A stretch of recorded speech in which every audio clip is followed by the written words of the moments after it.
What do you think of the younger generation who do not read chess books and who cannot, well, some of them do, obviously, but for example, Sindarov said he doesn't read chess books at all. Probably his coach Vidoniak showed him some of the positions from those old classics, but still, don't you think he's missing out on something?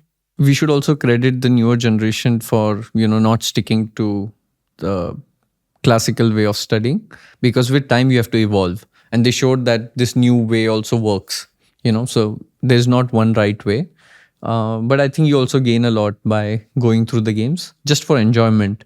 You develop a good sense of where to put which piece, For example, when I was learning the Catalan in my childhood, I learned it just by going through games. Nothing else. I never had a book on Catalan. Whose games mostly?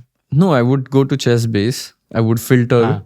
I would put certain ELO like 2300 above. I would put only 1-0. And then I would go through all the games. So naturally I developed a sense of where to put the which piece, something like that. And I remember there's one story, of a young Indian junior, I will not name who. We were in a training camp and we were, analyzing some games, some openings.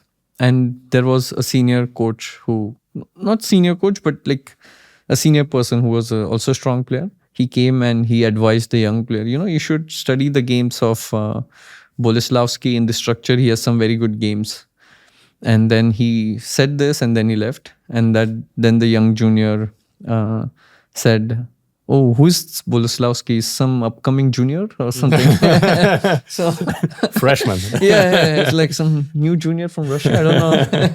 It just shows that there are more than one way to prepare. And like, for example, Nihal, Arjun, these players played a lot of blitz, whereas Gukesh has not. Gukesh had a very different way of learning. Like he did not use engine. So there are so many ways of becoming a top player. It's the same when it goes to about like, people who want to achieve like self-realization. It's not like only meditation works. Doing a lot of selfless service also works. So there are many ways to reaching the same goal. Yeah, by the way, Sindarov also works without the computer, so that makes them similar with Gukesh. But Gukesh worked without the computer whatsoever at some point, right? I don't think Sindarov works without computer. With the Vidoniak on his training camps. With Vidoniak, I heard that he works. But on his own, yes, he probably on his own, yeah. So with Gukesh, it was like until he was the age of 15, he was not using chess engine. He was using computer, but not chess engine, because he wanted to have his original thoughts, and it was influenced by Vishnu, who was a very original coach from Chennai, and it worked because he has a very original style. Like you cannot say Gukesh style is like who. It's a very unique way of playing. Like that's why sometimes his moves are very puzzling to many people, because it's not the most natural. He has a very unique way of playing chess.